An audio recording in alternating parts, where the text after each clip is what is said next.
एवं जो सब पदक्षेप एआईसीसी निष्पत्ति पुष्टि कलु आमर इंचार्ज महोदय समस्त सहित आलोचना कले मु आलोचना कली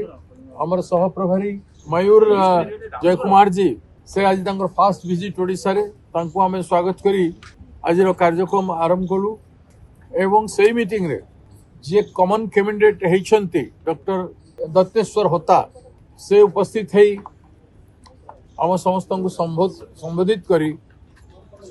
निर्दलीय कैंडिडेट हिसाब से इंडिपेंडेंट कैंडिडेट हिसाब से कॉमन कैंडिडेट आम दुई दल हिसाब से ठिया से तांकर अपील करते एमएलए मानकर वोट पाई से समस्त को निवेदन कर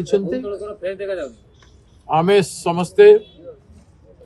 तांको स्वागत करिथिलु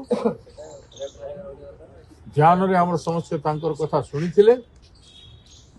एवं तांकर निवेदन पर हमर विधायक दल समस्ते विचार करिसेंती हमर इंचार्ज महोदय को कहा जायछि से आज बैठक रे तांकर उपस्थितिर वार्ता को कम्युनिकेट करिवे। सर ये जो दत्तेश्वर होता तो प्रेसिडेंट रहिले आपण मानको सहयोग लोडिले जे कांग्रेस पूरा पूरी 14 विधायक जो समर्थन देले 14 जन आज 12 जन उपस्थित थिले और 2 जन आसुचंती पहुंचीबे आसिका मेट ना 14 विधायक समर्थन मिली जिवो लागुची दत्तेश्वर होता को जदि दल निष्पत्ति कले निश्चित भाव मिल जिवो।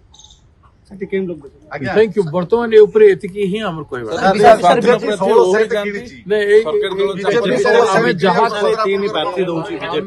बीजेपी 3 प्रार्थी दउचंती से तार ऊपर देखा जिवो कोन करा जिवो हमर निष्पत्ति आज एतिकी रे रहला।